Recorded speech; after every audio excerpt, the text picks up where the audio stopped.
Alright, today we're going to talk about the newest Demon Slayer movie that just released, Infinity Castle Part 1. If you want to see my reaction to it, you can check it out on Patreon in the description down below. But with that said, my name is Mark. Grab your snacks, grab your drinks, grab your notebooks, because I even took some notes.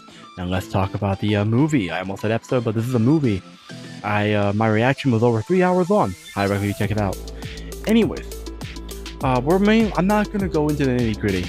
I'm going to focus on the fights, most of the fights, and the motivations, and that's it. I'm not gonna delve too deep into the stuff outside of it. For my full thoughts, you can check it out on my Patreon. But immediately the fight starts out. The first fight is Doma versus Shinobu. And the way the fight goes, it's both surprising and unsurprising if you think about it. Because Doma, he got poisoned by Shinobu. That's her whole thing, is poison on demons. And she tries it many times. And at one point, with how fast she is and everything, and I love the visuals, of course, up front, animation, visuals, all that, phenomenal. 10 out of 10. No comments or concerns about that. But Doma even calls Shinobu the fastest Hashira that he's met. And so it turns out, a few things. Doma, he killed Shinobu's sister. Not surprising that they have like some kind of connection like this. This is a shonen at the end of the day. And so he killed her sister. And of course Shinobu, she wants revenge. She's like, yo, I want revenge. And so she goes, she tries to get revenge when she's there. But also we learn about Doma is he started out as a kid, a part of the eternal something faith religion. Basically, his parents were hopelessly hooked on like spirituality and stuff like that, and they made him the leader of a cult essentially. And he kept calling people dumb for like believing in him, believing they can see a god or hear God that he can't, and like also calling him because they're like going to a child for all their problems, man. Have they no shame sort of thing. And the interesting thing though is Doma appears to genuinely like be empathetic and remorseful towards those that are weaker or dumber than him. Like he cries and stuff like that. It's actually interesting how like he's not one-dimensional. And I also wrote down at one point that Doma should do ASMR. That's the kind of voice he has, man. The voice and mannerisms. He should do ASMR. But yeah, I also did write down that he's so fascinating because he's genuinely empathetic towards people. And it's not like faking it either or maliciously. He's just genuinely empathetic. And he also doesn't want people to suffer anymore, which is also really interesting. And unfortunately for Shinobu, the fight does not go well for her, to the point where she has a final attack, final effort. And the reason she gets up and has this final effort is because she then says at some point around that point, it's not about whether we can or cannot. There are things we have to do. Because, and that's true. Like she has to kill she saw like a visage of like her sister telling her, you have to get up. You have to kill him no matter the cost. So even if she dies, as long as he dies with her, that's fine. And that's true, especially when it comes to saving the world, because they are basically trying to save the world. And unfortunately, she tries to, but none of the poison works. She keeps trying different poisons, which I do think is really cool. How like she can adjust the compound within like the sheath of her sword or scabbard or whatever you call it. I thought that was cool. But then also what was interesting is how Doma is like, he's still dodging, but he's like also letting her try to poison him as well, which is just funny to me. And the final attack she has is going for his neck. If she can pierce his neck with the poison, she might have a chance. And I do appreciate that she keeps saying she might have a chance, not she will do it. Like she's also realistic. And unfortunately, it didn't work. It was close. It was very close. The fight looked great and all that. It was really close though. But unfortunately, what's her name? Other girl, the Suguko, short girl. Don't remember her name, but she shows up just in time to see Shinobu get bear hugged, and Shinobu gives a signal that's keeping her from not doing anything. As Shinobu literally gets her back broken in a bear hug. That's how Doma kills her, and I think that's kind of disrespectful. All that work just to get killed with a bear hug. Like, yeah. And of course, she's the other girl. She's pissed. Valid. And Doma literally absorbs Shinobu into his body, which kind of creepy, if you ask me. I also have a thing I wrote down on here about the times I almost cried or did cry during the movie reaction. I'll go over at the end. Meanwhile,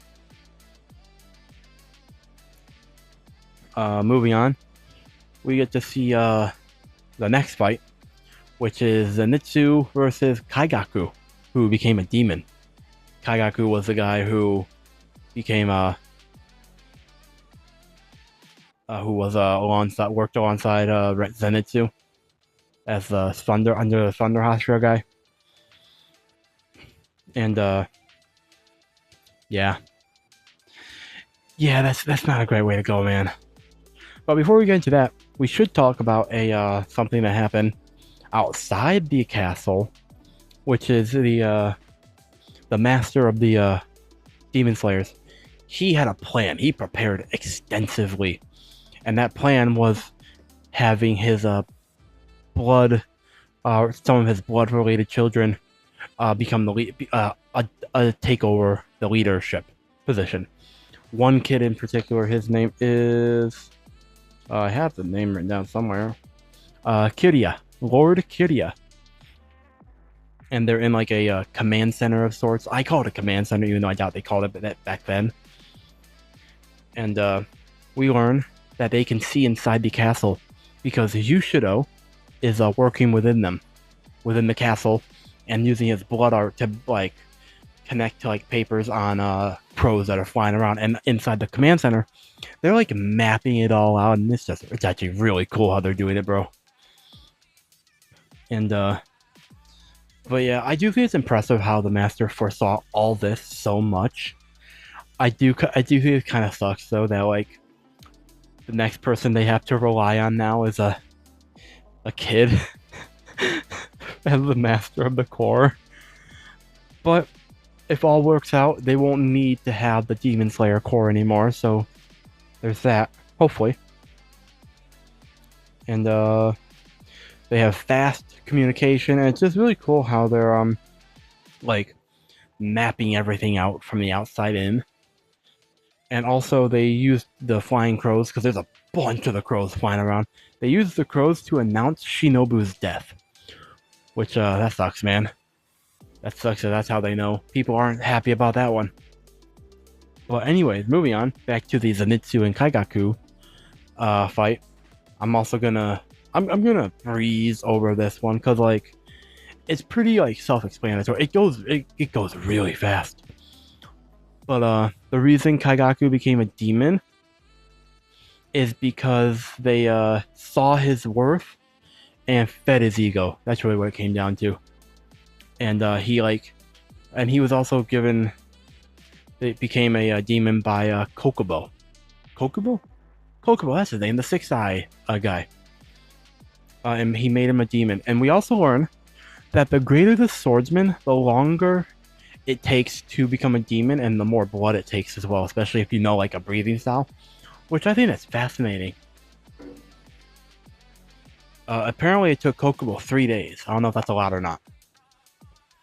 And unfortunately for Zenitsu, something we did learn that was sad was because Kaigaku became a demon, old man the Gramps, he committed seppuku. And because he was like ashamed of the fact that one of his students became a demon. And damn man, that sucks. I mean, it makes sense that he was willing to do that because oh, what's the dude's name? Not Sangoku. Uh, Gyu and Tanjiro's master. He also was willing to do that if like Nezuko had ever like turned against a human. Like so, like it's not surprising, especially like they're like the older generation. It makes sense. And but the what makes this worse though is that there was no one else there when Gramps committed a seppuku, and so Zenitsu said he did it all alone with no one to finish it. So he died an agonizingly slow death. And I wrote down what the fuck. And of course Kaigatsu's like Kaigaku is like, so who cares? He didn't see my worth. He should have died.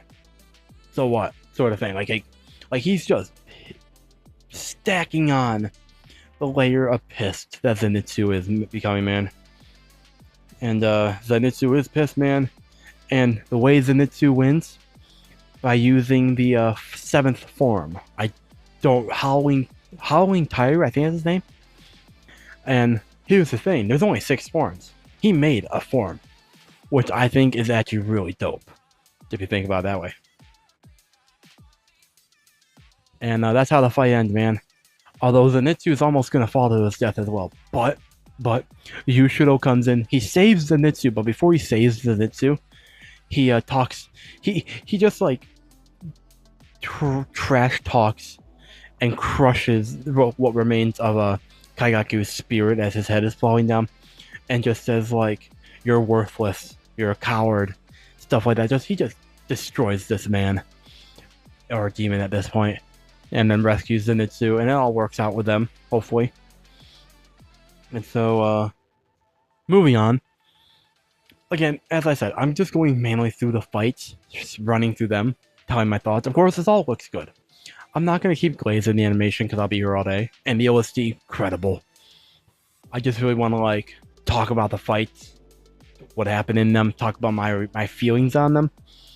And then you can see my full 3.5 hour thoughts over on Patreon. But before we get to the Infinity Castle AIZO versus Tanjiro and Giyu fight, something interesting we learned is that Uzui and Rengoku's dad are protecting Lord Kirya and the others in the command center. And I'm glad that the dad for Rengoku had like character growth. He grew up more, and it's like seems to kind of be doing better, honestly. And he says that if children so young have such courage, then he'll stake his life to protect them. And I just think that's dope, man. That's just so cool of him. Like, yeah, fair enough, man.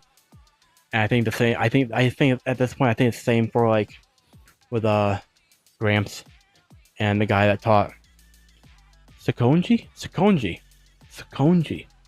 something like that. I feel like I'm grasping his name, but I feel like technically they're probably older than Rengoku's dad, but like they're still from like the same older generation.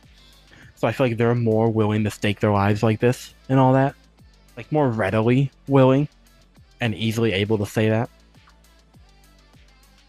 But moving on to the AIZO versus Giyu and Tanjiro fight. It has been once the fight starts, before the fight starts actually, or kind of when it first starts. Tanjiro earned AIZO's respect because he admitted that Rengoku in the movie was right about how not to look down on Tanjiro, and I appreciate that AIZO could acknowledge that he was wrong, and he also can respect Tanjiro. But Giyu and AIZO start fighting, and according to AIZO, it's been 50 years since he's encountered a water Hashira, which is pretty cool. And the fact that Giyu also is easily matching AIZO so far, that's actually really cool, man. And so the fight itself is going how you'd expect for like the main event of the movie. It's not like an easy one-sided thing either way. Like they're evenly matched. And Tanjiro, he's doing his thing. Of course, he's the main character. He's doing his thing. He's coming in there occasionally to take a shot, miss, or succeed, but nothing like definitive enough to kill, unfortunately. But at least he can cut off an arm. He cut off an arm. That's enough to mean that he can cut off a head. And so we get to learn a little bit more about AIZO and everything. And first thing first, AIZO despises the weak. With his backstory, it makes sense. Also, I wrote down the best way to describe AIZO is that, at least for me, he's like combat incarnate.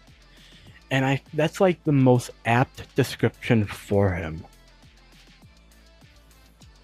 And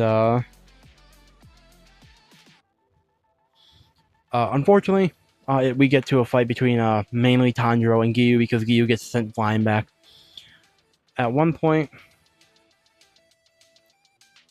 the fight's going on, but Giyu comes back in, and he's pissed because now his back hurts like hell.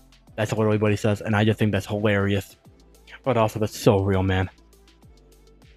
But also, now Giyu is also being forced to lock in, because like his instincts that have been long locked up, are starting to come out because they sense how overwhelming power that he has. And so as the fight's going in, Tanjiro, instead of immediately rushing in there, he's watching. He's wondering how things are happening. And as it turns out, he's wondering, because he's really wondering how AIZO is like sensing almost where the attacks are going to be and dodging in time, or blocking, or countering, or whatever. And unfortunately, it's because of one, he's been alive for a long time at this point, so he's probably had a lot of experience, but also it's because of fighting spirit or killing intent. At least for we get to see a comparison, which is Inosuke. Inosuke can sense killing intent when it's aimed at him, and he demonstrates as well by being able to pinpoint where Tanjiro's actually intently staring at him at. And so that's basically how AIZO's doing it. He can read fighting spirit, which honestly is really cool, and also lends credence to the title I gave him of Combat Incarnate, you know. But the way it goes is Tanjiro then also, I don't know, okay. No, this is, okay, no, so, oh, got a notification on my phone. But no, so, Tanjiro also then has a thought of the guy, his dad. That's who it is, his dad. Who, very fine, still 10 out of 10. And his dad basically entering a flow state, essentially. And I'm starting to think it's a rite of passage that in the Tanjiro Kamado family, that like killing a bear is like a prerequisite or a rite of passage, because his dad led him out to a mountain late at night, and we just saw him lock in and cut off a bear's head with 2 clean slices. And I thought that was badass, but also like, why? I don't know, man. I just thought it was funny that like when I came up with the whole like, oh, rite of passage and all that. And so after that, Tanjiro, he locks in. After like he gets a huge life lesson from his dad, he locks in, and he's like, yo, I'm gonna not exude any killing intent or fighting spirit. I'm gonna enter the transparent world, whatever that means exactly. And AIZO's instincts are screaming to kill him, because unfortunately it's not working well for AIZO, man. He almost loses his head, and things just go very not well. As he's about to lock in, AIZO unfortunately struggled to sense Tanjiro, and he lost his head. Literally. It was a fair and square head slice. But I called it. It's not over yet, man. Because of course it can't be. We weren't that far into the movie, man. Into the movie. But now Akaza's trying to forcefully reconnect his head, which I just think is kind of funny. Like, he grabbed his head and slammed it back on there. He's trying to forcefully reconnect it, but Gyu's like, nah, my watch. Throws his sword like a spear, takes the head away, and the head does disintegrate. But as you quickly notice, his body didn't disintegrate. And so now his body is still moving.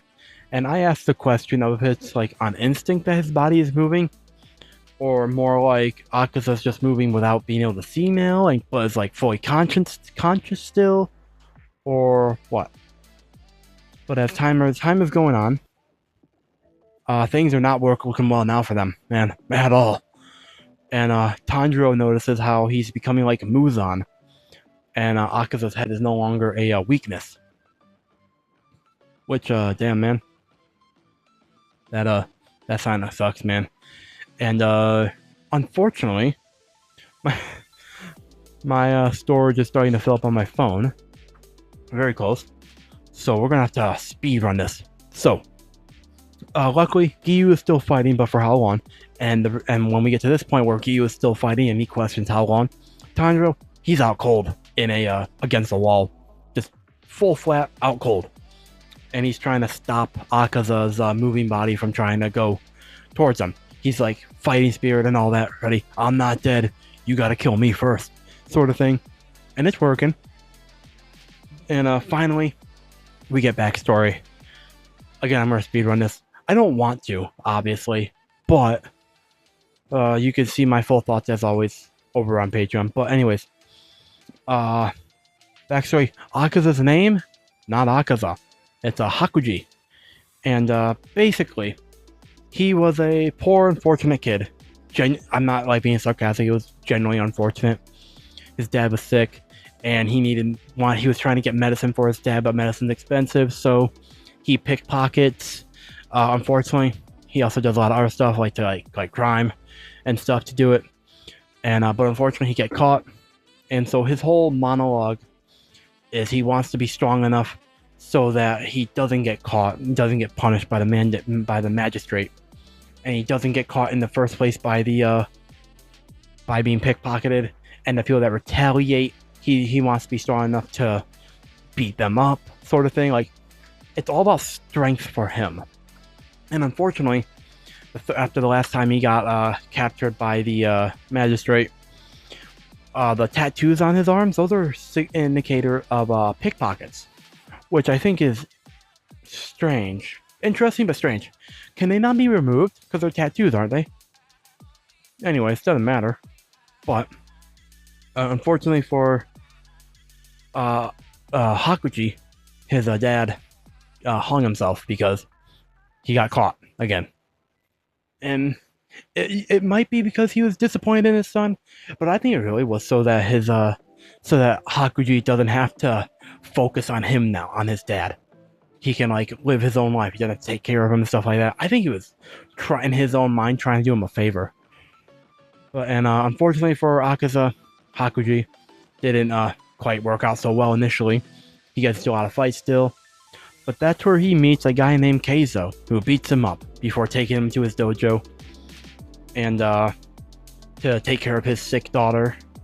And he says he says he already beat up the criminal that was in Hakuji a while ago. And so that happened. And so basically, the body's still like moving around. But what ends up happening, unfortunately, I have to be running this more. Hakuji's new sensei and father figure, AIZO, and his daughter, they're a happy family. 3 years of happiness happened. Unfortunately, there was a swordsman dojo that was jealous and wanted the land, so they poisoned the well that those two drank from. And you can see where this is going. It didn't work out well. And the sad, depressing thing was that this was right after he had asked if Hakuji would inherit the dojo and if he would marry his daughter, and it was like mutual, and it was actually really sweet, man. But I knew trauma was coming. I didn't know this is how the trauma would come, man. but Akaza crashed out valid afterwards, and that's how he runs into Muzan. Actually, after all's said and done, he's like covered in blood and shit. He fights Muzan. Muzan stabs him through the head with his hand, because of course he does, man. And it's just makes him a demon, because apparently nothing matters to him anymore. But the way the episode, I keep saying episode, man, I'm so used to episode, not movie. The way the fight ends is Akaza finishing himself off and walking towards the sun. And the reason is because he says he lost fair and square. He wants to go to hell gracefully, and there's a really nice moment of like his family, like the vision of his family, Keizo, his dad, and the girl, trying to like pull him, bring them with him, so that he goes back to being Hakuji and not Akaza. But then Muzan is there, and he's trying to get into his head and be like, "Don't you dare leave me," sort of thing. But family and love wins out, man. And that was like incredibly sweet, bro. Genuinely.